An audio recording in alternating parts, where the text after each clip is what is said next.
All right, this is me right now. Right now, studying for UCCE right now on my other computer. And while I'm studying on UCE and going through these slides, I'm just wanting to record this video, audio video blog. Just think it out loud and so let me write down some notes here. Yesterday, I got a contact call from Shade Downing around 3:30 p.m. saying that I'm on my way. She just comes and drops the package off at 5.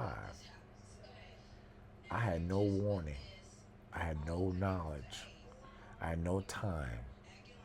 And this goes into why I have such a difficulty with women like her and will forever, ever, ever, ever, ever have difficulty with women like that. Because they think that they can invade our life when they want to invade our life, not when we want them to. You hear me? They think that they can invade our life when they want to, not when we want them to. They don't realize, though, that the reason why they're single is because they don't know how to find a man. They don't know how to find a man. And a woman, he is not going to sit back and allow any woman to lead him. He leads her. She follows him. But remember, most of our black sisters never had a father lead their mother. So then how they going to have a man lead them? So I emailed her about 8 days ago and got no response. Not one response after I got this long, 3-page letter about all of my faults and what I do. And she goes, at the very beginning of the message, she says, it's so sad that our relationship has ended up this way. Well, if you've done some heart to heart analyzing of your side, maybe you would understand why it ended up this way. One of the big reasons it ended up the way it did was always that problem of trying to lead instead of following. When I was, I wouldn't say healthy, but let's just say this: when I went in the hospital, and I had my own car, and I had my own apartment, I come and go as I pleased. She never came to my house because I went to hers. I led. Okay. She never came into my house unannounced. She knew not to do that because I wouldn't accept it, right? Plus also the gas costs. Remember, everything is about money with her. Everything is about lack of money. Which again, if you want to have a perfect life and have no bills, fine. Just don't have no life, don't have no relationships, don't have no fun. Because the fact of the matter is, you always gonna have bills. You always gonna have expenses. I don't care how well your credit is. And so when I look back and I look back and I look back and I look back, I saw it from the standpoint of Shay. I saw it from the standpoint of a lot of women. What the biggest problem I found out was really in me, and what was the biggest problem was that I did not have enough understanding that I lead and I decide how I want things to be, and if you don't want to be that way, let you go, move on. So here I go. I get sick. I get sick. I didn't even want to call her. I didn't even want to tell her I was in the hospital. I went to the hospital alone. She was not the first person I called. I didn't call her for days. You know what that means?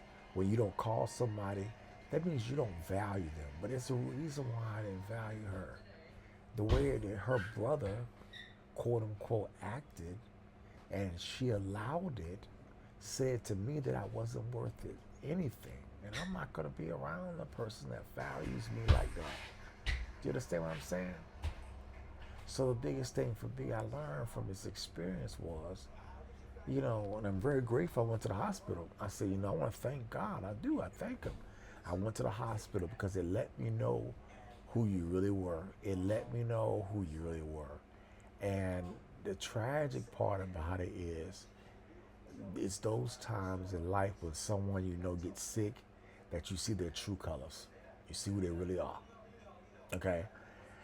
The biggest thing that I kept asking for Shay when I was in the hospital, and I really called her, I really called her, was that I just want to rest. I didn't know how sick I was when I was in the hospital. I was really sick. The septic arthritis causes sepsis in my body. It took at least 4 months to heal. At least. Average person, they might, be back together within a month. Not me. I mean, I didn't know this, but my right knee and taking the Tylenol and the Advil, the Tylenol and the Advil, not thinking that was going to cause some issues, but it did. And then I remember being in the car. I remember not being able to get out the car, not being able to put gas in my car. And guess what? I never called her. I didn't call her. I didn't say, Shay, I need your help. I didn't call her. I didn't say anything. You understand? I was like, I'm going to just deal with this on my own, right? Because I did not want to deal with her trying to lead instead of follow. Instead of her saying, hey, what do you want me to do? I'll do what you want me to do. If a person is sick, that's what you do. You don't go in to somebody that's sick and tell them that they got to get well or else, that they got to do this. And you don't definitely go in to tell them all the how you make me feel and you treat me like this and you treat me so bad and you treat me so bad and you treat me. The man or woman is sick. They got already too much on their mind to be thinking about that, right? And then from my experience, then in getting sicker, first I get sick, I go to the hospital October the 10th. I have put on IVs and I've given what's called antibiotics for my knee. They had to do surgery and drain my knee out. Then after that, I am in the bed and I'm going through this machine that's trying to bend my knee, and they gave me some oxycodone, but it wasn't a lot of oxycodone, but still my knee hurt like hell. And I didn't realize that it's gonna hurt like that for a long time. Especially they didn't give me the medication that I really needed. And maybe I should have been begging for more of a higher dosage. So basically, after that experience, I was really, I was frustrated. So then they're telling me, well, you gotta, if you, I was like, man, I don't want to go to Shea House. I'm like, I'm not gonna go back because at that time, her brother was still staying there. I had already had left at home. I didn't want to go up and down those stairs. I just did not feel at all like I wanted to be. It was a strange, eerie, demonic presence in that home. I now can put my finger on it, but there was a strange, eerie, demonic presence in that home. And her brother has it, she has it. It's just a tragedy. I mean, no offense, just a sad story all around. No matter what you might do on a job, and you still, when you ain't living right, it comes against you in different ways. Different ways. That's why she's obese, because you might have a great job, but you eat a lot and you don't exercise enough, so you fat as hell. But you've been fat like that your whole life. So obviously you haven't learned the lesson, and it's gonna come and destroy you. Well, that's the same problem I had, and that's why I thank God for this illness, because what it's taught me was, damn, you were fat. Damn, you were fat. You are fat, and that you cannot be fat like that ever anymore. So I go through rehab. They're trying to get me to stand. They're trying to get me off the bed. I remember there was some days where I just couldn't get into an actual wheelchair. I'm in a wheelchair now, phenomenal, great. But there was a period of time between October and December 31st where I couldn't even get into the bed, to a wheelchair. There was something wrong. They would give me medication, but the fact of the matter is there was something wrong. Grady misdiagnosed me. And the medication that they gave me was not enough, was not the right meds. It wasn't the right meds. That's why I'm double checking my meds now. So I said, something ain't right. I know something wrong with my body. Something ain't right. I'm sleeping all day and all night. There were days where I wouldn't want to even eat. They would bring food and I wouldn't take it. Literally, I wasn't eating. Um, I know now why.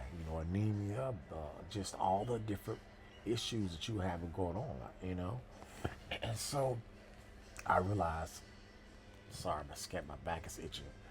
Um, that's a problem.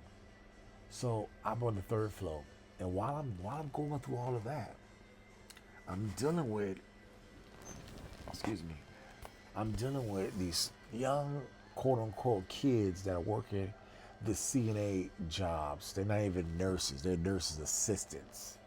Okay, they gotta wipe people's butt. They gotta clean people's butt. Alright? And I feel bad. I feel real bad. Um, it wasn't, and to be still, uh, was not my desire to have a relationship with anybody like that. I'm too young to be in the hospital. I'm too young to have to deal with somebody wiping my butt and you know going on and doing all that crap. You understand? But I look back and I said, well, look all the stress you was under. You was under all that stress. You applying for jobs. You trying your hardest to get a job so I can get back on my feet. I have interview after interview after interview, and nobody called me. Or obviously they called the company I worked for and they gave me a negative reference. So I didn't get a second chance or anything. And I look back and I said, God, why? Why am I going through this? No response, no answer, no nothing. I'm disciplined, bro. In the midst of all this BS, I studied for cybersecurity. I said, okay, guys, I found out about the WIOA Work Opportunity Grant. I apply for it. I get it. I go and take the Security Plus. I take 3 months to study for the exam. I pass it. And I was going to get this second class. And then all of a sudden, around October, which I was expected to, I should have waited till like December or January, but I was trying to hurry to get the cybersecurity. And, but then like I said, I was driving and I was for Uber, making no money. I could barely walk. I wasn't going to LA Fitness. I wasn't exercising. I should have been. I used to go to LA Fitness, but remember, I was so broke. I was so poor. I ran out of unemployment. I couldn't even pay the money to have LA Fitness. I needed that shit to survive. Are you hearing me? So then, of course, I didn't want to keep going back down to Jonesboro because the drive every day is like 2 hours. Hour one way, hour back. That's 2 hours every day in the car. Plus, you want to spend 8 hours working, plus 2 hours in physical fitness. That's 12-hour day right there, right? It's impossible, especially when you got to drive. So what I did, I started sleeping in my car. You feel me? I said, I can't do this. I mean, I went to the lowest of the low. I would go on YouTube and see videos about living in my own car. You know what I'm saying? And when a person got to do that, you got to really ask, man, how far have you gone? Are you feeling what I'm saying? I mean, I was gone, bro. I was gone. And the hardest part for me has been that Yahweh was always there, but he didn't say nothing. God, dog. How do you expect me to believe when I needed him and he didn't show up? How do you expect me to think that God's faithful when I, quote unquote, needed him? What else am I supposed to do? Just keep begging him and begging him and begging him? That's not faith. That's not faith at all. So it was frustrating. So I said, okay, well, Lord, I'm in the hospital. And so now I said, I'm going to just go through this experience. I didn't know to this day Who gonna pay for the hospital visit? Who gonna pay for the hospital room? It's my first time being unemployed and homeless, going to the hospital. I mean, this is the worst thing that ever happened to a human being. The worst, especially for me when I made so much money over the past 13 years. So here I am in the hospital. They tell me we're gonna put you to rehab. I go to the rehab, like I said, in October. They was trying to get me to start walking by, get it. They wanted me to get out by December. They were like, "You got 3 months, you gotta get out of here." I'm like, "Oh my God, 3 months!" And I wasn't feeling 100. I wasn't even feeling normal. Like now, I feel normal. The medications and I'm taking, I feel normal. But remember, back then, I was taking medications. I was on the move. I was doing what Dr. D said. But it's like, well, and then and then of course when I had the knee injury, it took time for the knee, just the pain to go away. Now the knee still doesn't bend, but the pain was still there. I could not put no weight on it or nothing. You hear what I'm saying? So then I go to the hospital again December 31st. Not for the knee. This is the craziest part. That it was not for the knee.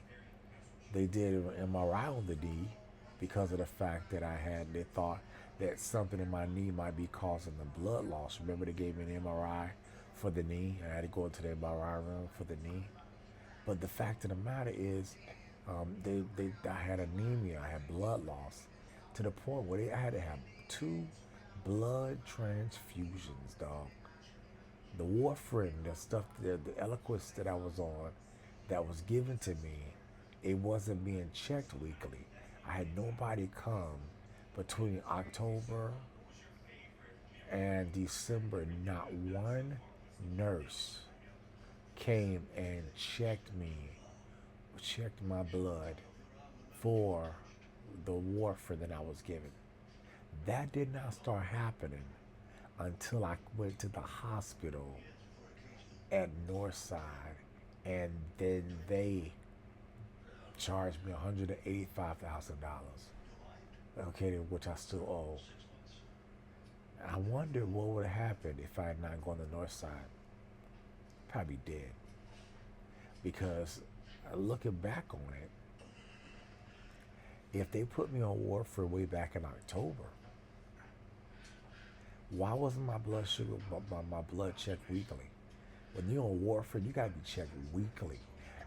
Then what happened? They started bringing somebody to the place at 5 o'clock in the morning to pull a vial of my blood to check my blood weekly. And that was between January 16th all the way to when I left April the 23rd. And that's when I felt like I was feeling normal again, getting stronger. But that first 3 months coming out of Grady was not good. I have to call them out. I have to say it. So while I'm going through all that, I have to deal with Ms. Downing, who doesn't know my medical records, who doesn't know my medical life or history, who never was I don't know her life either, medical life either. Well, because the fact of the matter is, honestly, I never was going to tell her, because you're not my wife. You feel me? And I never thought she could be my wife. And through that experience of going to the hospital, I realized quickly that she was not the one. Now my aunts will say stuff because they miserable and they poor and they have the one. But I realized this: if I gotta settle for miserableness just to say I got somebody, I'd rather be alone. Because the truth of the matter is, there's billions of people out here that are married to crappy people, and they're gonna end up dying on them because of the stress of being married to somebody who's so crappy. So if you're gonna die anyway, you best die on your own terms. Not die because someone forced you to die because you're so miserable. You understand what I'm saying? So here I go. I come out of the spirits I'm at. I saw how Miss Dowling was rude. She would come like I told you when she wanted to come. I say, hey, Miss Downing, um, can you please bring this item?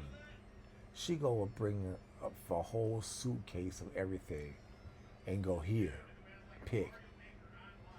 Now, anybody with a lot of knowledge will understand if you're in a rehab facility, you don't have a lot of space. So honestly, that's why I had a storage unit, but I lost it, right? Because all that stuff was gone.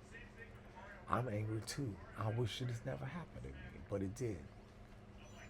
So I'm having to use her place as a storage place. I actually wish I could have my aunties have it, to be honest with you, but they're so old and they're so they have no room, so I can't use them. But it was always this attitude. So pretty much, um, after she saw me in January at the hospital, because I get a colonoscopy, which is easy, and a endoscopy, um, I pretty much didn't call her back. I didn't call her at all. Matter of fact, she said to me that she didn't want to come around. She was like, I'm sick and tired of how you treated me. You treated me like this and this and this and this. And I don't want to be around you because I'm tired of how you treated me. So every time I get these long letters and stuff, I go back to what you said way back 4 months ago. I remember.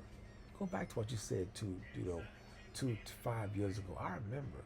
Do you remember what I say though? See, one of the lessons I've learned in life is this: you people want you to remember what they say, but the question is, do you remember what I said?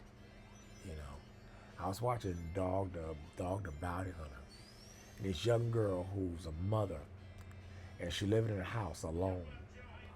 Listen closely. A real nice Florida $250,000 ranch style home alone with a nice SUV. 4 months behind on her payments. Car getting repaid. She is young, fine. She says she's in college, but she got 2 kids.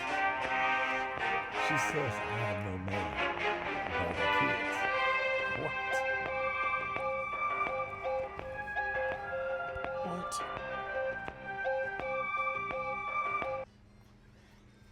So my point is, okay, but this is the norm in the black community. I'm gonna have kids from the dude that don't love me, who won't marry me, who don't give me his last name, and these kids are gonna grow up and do the same damn thing, and then their kids do it. It's just a generational curse after curse after curse. But the thing about it is, she goes to the bounty hunter instead of saying, "I'm so sorry that instead of being ashamed that her car is being, repoed." The worst fear that we all can have. I had that same fear. When I bought my car, I was like, hey man, I can't have this happen to me. I'm gonna pay the car off. Do you know that was gonna happen to me? I bought my car in 2017, and I had a 6-year loan, so the car would have been paid off by 2023. Thank God. I paid the car off. I hate to say, I think I paid that car off way before 6 years. I paid that car off in 3. I paid it off in 2020. Yes, I did. Yeah. So I mean, I basically paid it off 3 years shorter. So they made less interest off me and everything. When that car is mine, but because as y'all should be. I'm afraid I'm gonna get my car repo because guess what happened? I lost my home. I lost my job. The thing that I feared happened. And the thing about it is, I'm not going to hear the bull crap about Job and all that mess. Life happens. Bad things happen to us all. So that's why you're supposed to have savings. You're supposed to have money in the bank. You're supposed to prepare for those moments. Okay? So that's the lesson I learned from this experience. And I had some big lessons. So when it comes down to the aspect of Ms. Downing, it was like, well, what's going on? Sorry, man.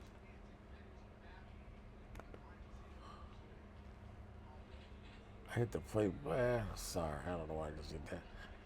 Sorry, I had the button to press pause For how many minutes, I don't know, probably 6 minutes on my computer. Sitting there talking and thought I was recording a video and it paused. Peripheral gateway design considerations. Okay, sorry. So now I sit back and yesterday she comes and drops off my stuff. And she's sitting there and she's trying to give me compliments. Fat as I don't know what, look like a horse. Just looks tragic. And I'm like, I look slim now because of all the unfortunate, trauma I went through, the transfusions and all that crap. Um, I'm trying to think positive on this experience. So I sit back and I go, Lord, I know the Bible says I'm supposed to forgive, but does that mean I'm supposed to just forget? I can't forget. Nor should ye. The word you said about me and the kind of person I was, I'm going to take them to heart. I'm going to take them to heart. In fact, I'm going to read them to the next girl I meet. I'm going to say, listen, I'm going to read something to you. I want you to learn about me, or from another woman's perspective. Because then what this will do is it's gonna then basically help me judge myself, but it also letting them know I'm gonna judge you the same way.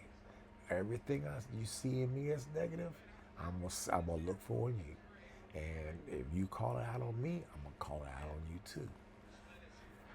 So what was interesting about this whole situation was that, as she sat here and came here with only 2 hour notice on a Friday, I might add, not on a quote unquote Saturday, but a Friday, no doubt. I realized, well, fine. But the biggest thing I realized for me was I got to figure out a way to get myself a place. And a little small 1 bedroom outside here in just Douglasville is where I'll start, because I got a car. So all I need is a job here in Douglasville where I can pay my car. And if I can work from my apartment, I'm able to save that money. I don't need to go downtown. I mean, downtown's great, but if God doesn't give me, or I don't get a job making what I deserve to make that I did before, I gotta do what I gotta do. Because the bottom line is that this can't happen again. This can't happen again.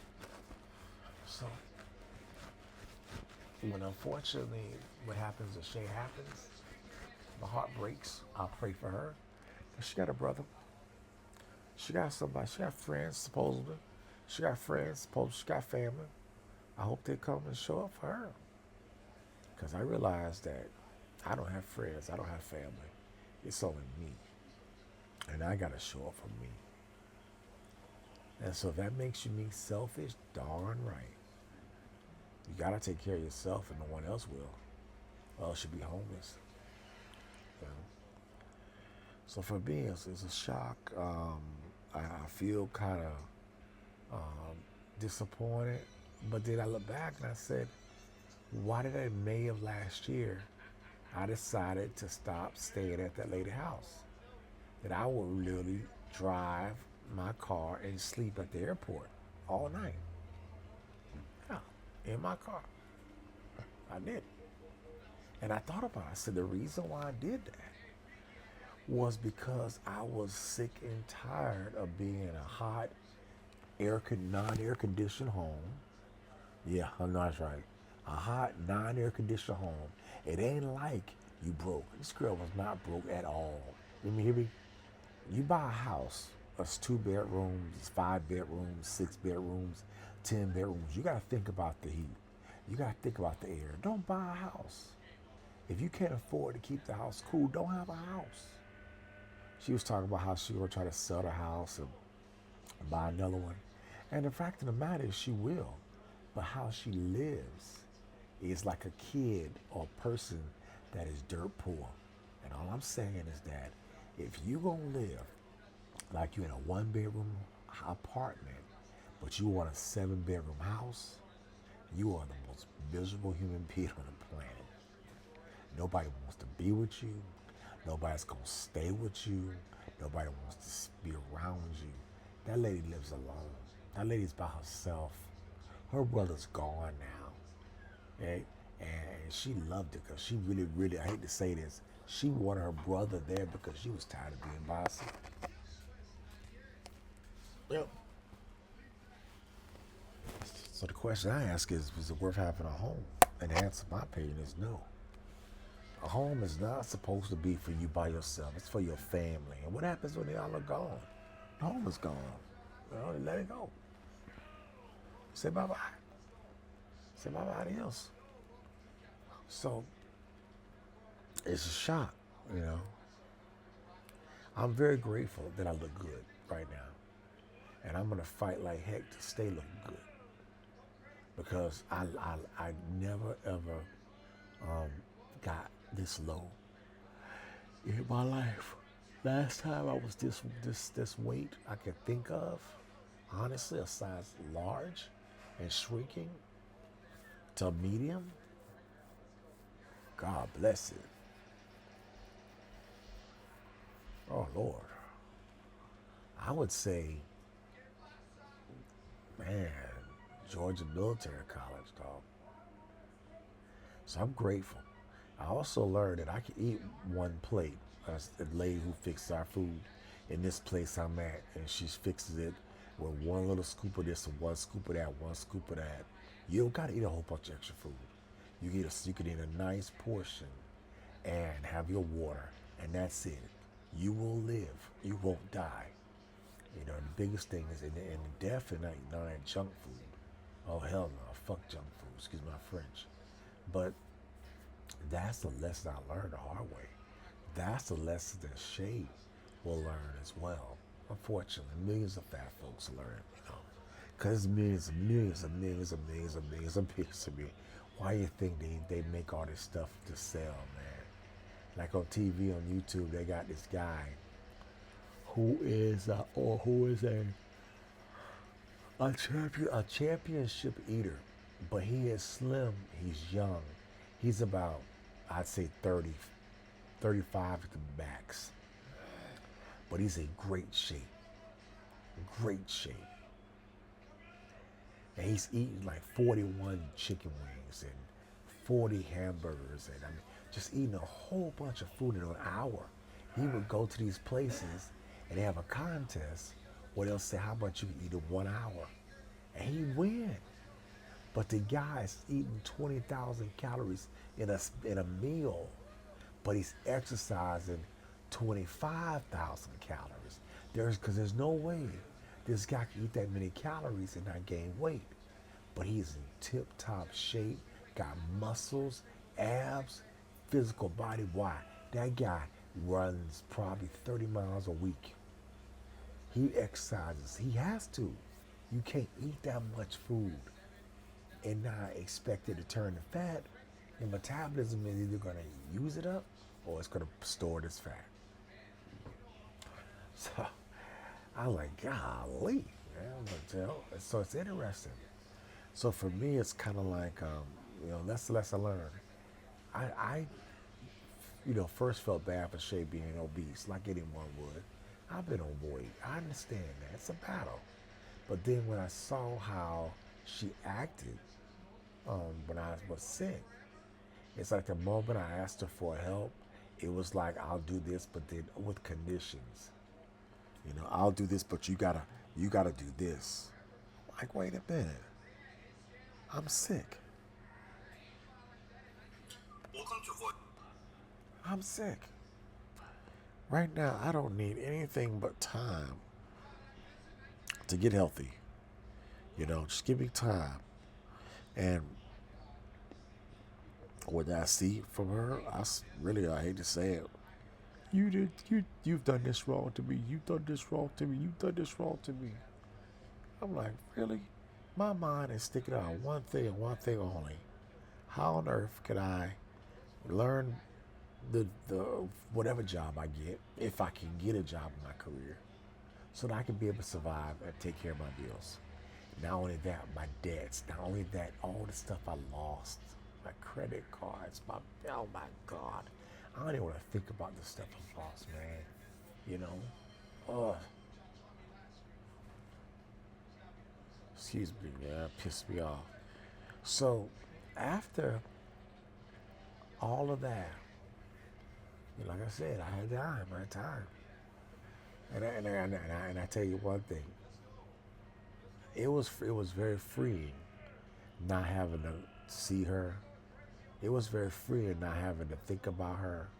There was a period of time where in every relationship there's always a period of time where you really care about somebody and you thought that they were just the best thing since sliced bread. The reality is you did not know them because you had not been through scenarios to see their true motive. It's around year three where when you're dating somebody and you see their true motive. See, when you got a job and you got career and you got bills and you can pay them, you got extra money, you can spend it, and you can do things like drive 200 miles a week to visit a girl. Man, the sky's the limit. It's easy. Take that away, and now you see what a relationship is like. Now you see. So when I'm in a hospital in Sandy Springs, right, and she's got a job up here in what's called Alpharetta, which is on the way to Sandy Springs, she could not stop by to see me unless it was planned.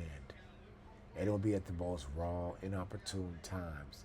And she would just say she would come by early in the morning, and then I wouldn't see her. Now I understand you got a job, we get it, but let's just imagine it was your family. You think your family is going to quote unquote say, "Hey man, you can't go see your family member in the hospital"? Of course not. They're gonna want you to see your that's your family, you know. But see, I realized when I had saw how her brother was treated and how she didn't stand up for me because I wasn't sleeping in her bedroom with her, which is wrong in the first place. Thank God I stopped doing that crap. Um, then that's when the issues were happening, and I really just wish that I never had to live there in the first place because I didn't want to be, but I wasn't at that time willing to sleep in my car. My brother Damien had the same scenario a couple of years earlier when he got kicked out of his house because he got divorced. He was sleeping in his car, but he lost the car because he couldn't pay his bills. And so the car needed repairs, and he couldn't get a tag on the car. Here am I, same scenario. And the devil, any good, any good. Oh yeah, man, he's phenomenal. Because God obviously let it happen. Because it wasn't like I wasn't trying. Because if I wasn't trying, I wouldn't have went to WIOA. I wouldn't went to Workforce DeKalb. I wouldn't have been trying to get a job in my career. And as far as other jobs, yeah, I guess I could have tried to sell insurance. I didn't want to get no insurance license, sell insurance, door-to-door sales. I wasn't what I could do. I just never have done it. And well, I never did it well. So what else could I do? I know, right? What else could I do? And again, I'm only one brain. I don't have all the answers. So, when it comes down to it, it was frustrating. It was very, very, very frustrating. Now, as it relates to um, yours truly, uh, her obesity destroys any opportunity for any love. Good job. Good job. I say good job. I say she deserves it. You can't treat people wrong and not expect it to come back on you. If she was so right and I was so wrong, then I deserve everything that happened to me last year. And maybe I do. Maybe all of this is judgment on me. I wish God would say it. I'd rather him tell me straight up. He ain't said nothing. But because if it was judgment, I could say, okay, cool. But if it's not, then you get judged, you know. And so, looking back on it, um, I just think that I should have just let that relationship go 7 years ago. I've been on my own. I would have had a lot of failed relationships because I would have met random strangers and dated random strangers. You know what happens when you meet random strangers? You have random crap. Huh? You can't, honestly, it's hard to meet somebody just in the same mindset, at the same level of life that you're on, with the same abilities. I think the only way you can do that, in my opinion, is YouTube, making videos and putting out your life on channels, and only date other content creators who are doing the same thing. Because at least if they're in the YouTube space, they watching you. They're watching your content. If they're not, then they don't. Then they really don't get the chance to know you. One of the big things about us making these videos is that you can hear my content, hear my life stories, see what I'm going through, and then be able to say, well, I don't agree with that, or I do agree with that, or you could think about this, or maybe Henry, you messed up here, maybe Henry, you do something else. This is what you should look out for, yada da da da da da da, right? And that's the thing I could truly say that I'm very, very, very grateful for, is that Yahweh is not really explaining to me what the heck I've done wrong. So until I get an explanation, I'm gonna live my life. I can't sit back, feel like, oh, what a waste. You know what? I'll chalk it up as life. Shay was part of life. She was a sad story of 12 years. The lesson I learned from Denise tragedy, from every girl I've had tragedy. So what makes me believe I should have success, right? I mean, you can't say faith because faith is only what works. And honestly, I look back and I said, well, what works did I do? What works did she do? I really be honest with you. Looking back at my last relationship, the works was I come to your house, I come to your house, I come to your house, I come to your house, I come to your house, I drive 40 miles to see you. It got to the point where I would drive 40 miles one way that I do the drive so well that I could literally drive 40 straight miles, okay, and not realize, dude, you drove 120 miles round trip, right? Because the distance after a period of time riding on the highway, it just becomes almost repetitive. And so what you end up having to do is you have to stay 2 days at her house to basically maximize the long distance that you drove. That means you have no weekends. You can't do nothing on Saturday. You can't do nothing on Sunday. You can't go out and see things. Why? She has no money. You got to cover her every time. I don't want to cover you every time. I ain't spending $300 a weekend every weekend. You understand? So it's like, whoa, that's a lesson I realized. I did at first. I was stupid. I wasted a lot of money. Very stupid. A lot of dumb money. But I learned the hard way. So now I realize that when it comes down to it, um, Yahweh was always there. I wasn't listening. He wasn't talking. One or two. But the fact of the matter is, we're gonna keep studying. We'll keep working on the labs. We'll keep studying cybersecurity and voice, both areas. I may have to go into a whole nother realm and on top of this might not work out. But I will tell God on every goddamn day, I tried. He will not be able to say, here where you didn't try. You can't judge me and say I wasn't trying to be the best I could be in the career that I stumbled upon through Sharon Cochran that you let me meet. If you call her a believer and you believe she was doing the will of God, then this is the will of God. Amen. Yeah, yeah, yeah. So that's a lesson I can definitely learn, bro. That's the lesson I can lesson learn.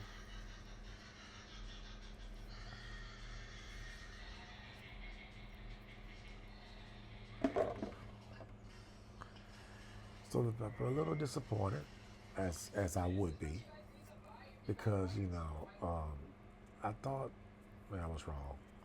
But you cannot be friends with an ex. Exes can never be friends with the friends. So the faster I can get my stuff out, get my car, because I promise you, everything is in that car, and the rest of the stuff, she probably already thrown away, my table and everything else, and that's okay, man. You show me who you were.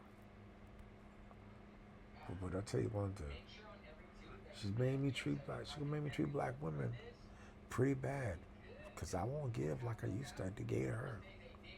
I won't give. No, no, no, no, no, no. No sister will ever get that. No, no, no, no. I'm not. If you got a house and you staying at home and you by yourself, I ain't dating you. Nope. No sir. No sir. First off, like I said, I just saw the dog, the Bounty Hunter D, and on his show. And this girl, I just saw was crazy as heck. You almost thought this stuff was fake, but it was real. She's got this beautiful home with this glass front, 12-foot door. I mean, it's the kind of home that I wish that I had, and probably never get. No, and I'm okay with it, man. Shit, I'm fine. But the fact of the matter is, why have a house when you're alone? Why have a house when it's all you? So she's in his home, right? She comes out. She's got this waist trainer on. She's got these short booty shorts. She's got this butt. She out her own mouth says, I'm going to take my kids to school. My kids, plural. And she also says, I got no man. I got no boyfriend. I got no man. Now, Bonnie Hunter, in this house that she's in, which is a very nice house, Bonnie Hunter D was expecting that she have a man. But what we find out about our black sisters, they got these houses, they got these jobs, they have no man, but they bought that damn mortgage. So, you got the kids, which means you get the money from the government, but you have no man in the house.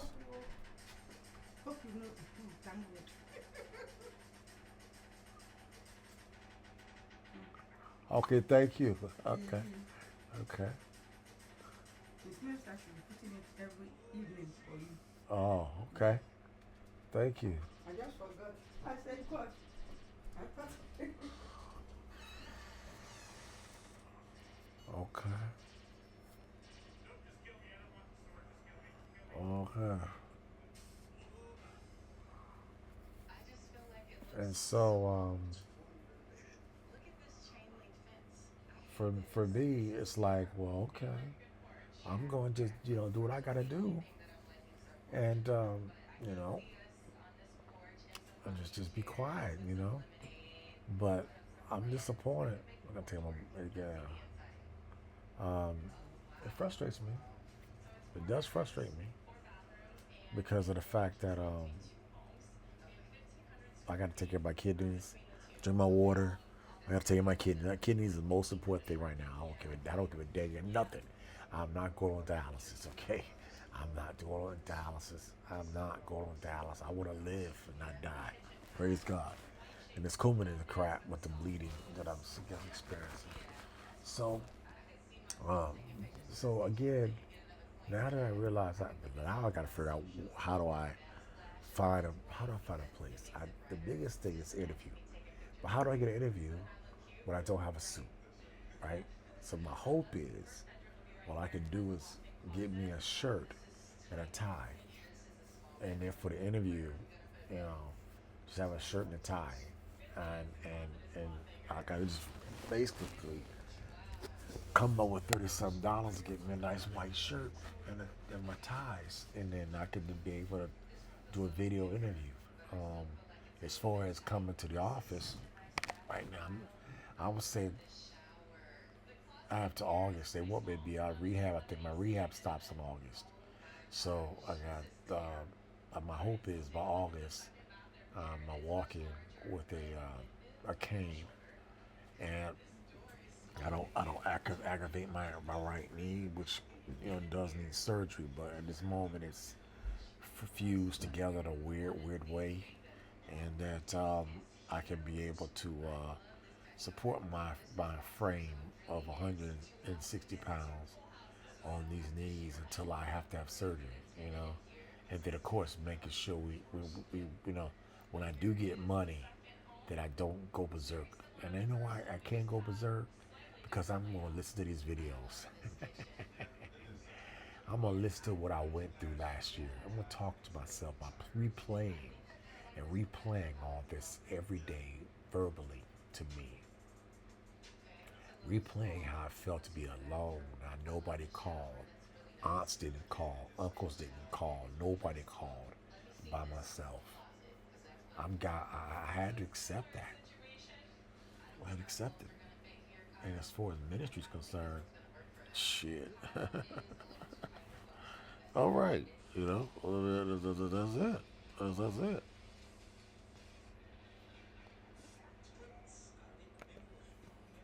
Can't you can't minister to nobody until you have first ministered to yourself. You got to be able to be an example to people so they can see you squared away. Because that's a lesson learned. That's life lesson right there. It's life lesson. I don't know what she just gave me. I check those Medicare pills and shit I just got. Because I got to now start counting my own pills. Why? When I leave this place, I start taking my medication every day. Like today, I took my Coumadin earlier at 5, which is the blood thinner. I got. And that's the one that's, I guess making me bleed. It's just weird times. So, yeah, there's Visa client. You remember that?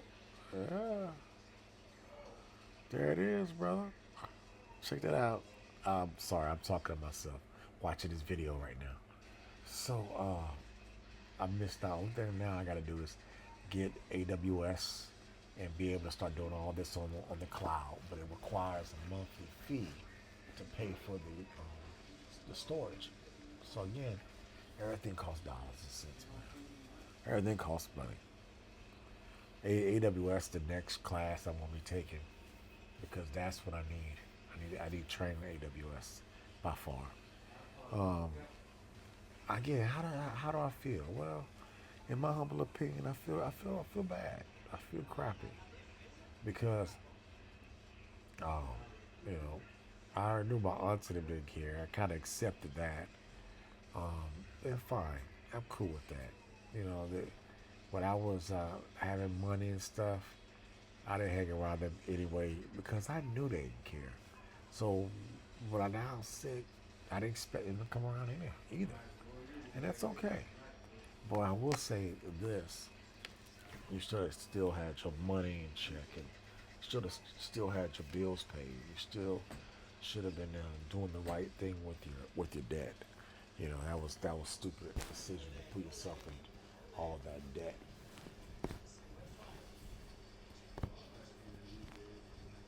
I'm sorry about that. That was a dumb decision.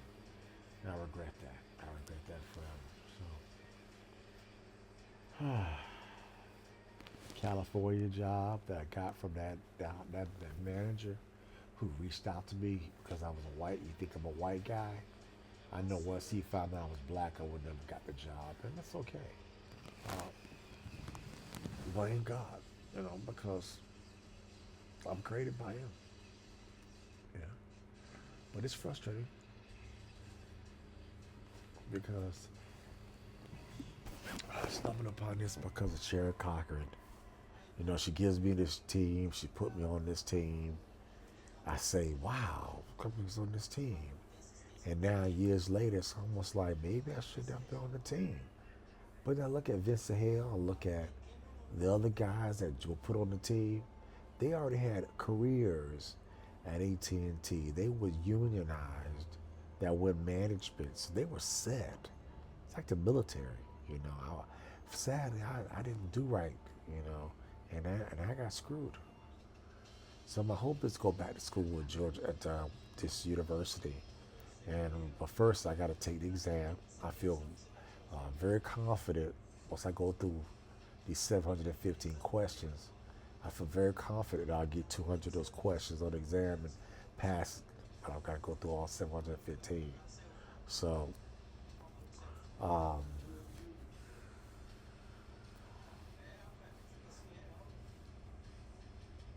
no, we're gonna finish this video real quick.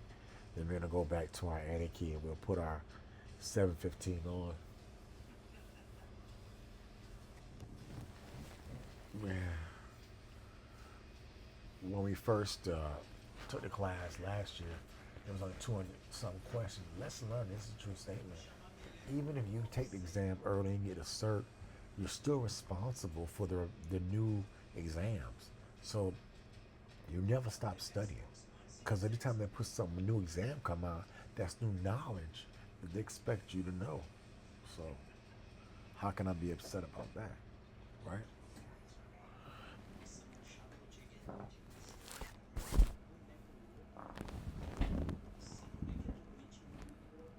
Can't be upset about that.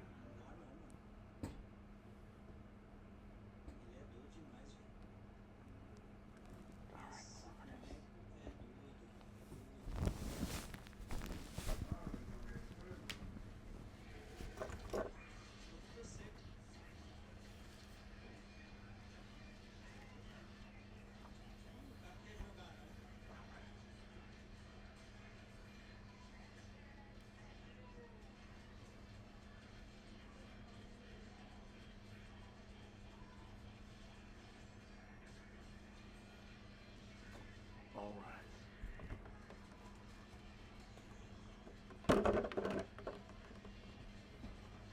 Time to see if I can do this medication.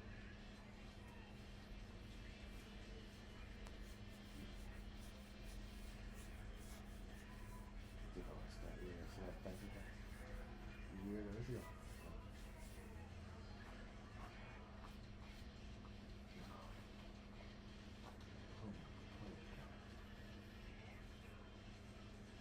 Clinic. Yes, sir.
So I guess the lesson, like I said, I learned from that experience has been that, look at the picture.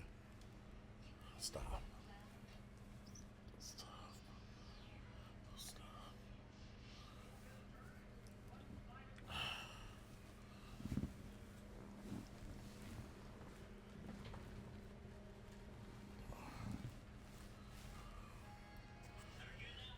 Is that you were huge. You were huge, and you were so sad. Just think about being upstairs in that room, sharing a room. It was hard, you know. I remember when the air conditioner broke. First off, she couldn't even put the air conditioner on normal 72 degrees. I was like, what the heck? And look at this place, man. You gotta have it on there. There's no way we could live here with, 78 degrees in the summer, 8 degrees outside, 78 degrees inside. How crazy crap is that? You know?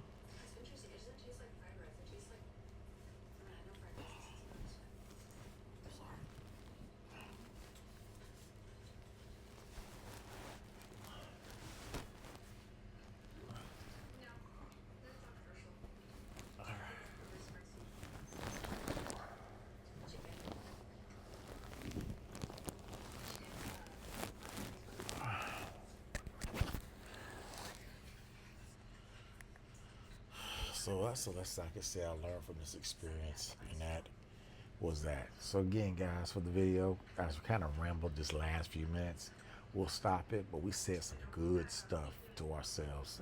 So when you listen to yourself, Mr. Howard, years to come, remember, go back to the beginning of the video and listen to what you experienced in 2024. You never want to experience that again. God bless you. 20, 28, 30, 35, 40, 50.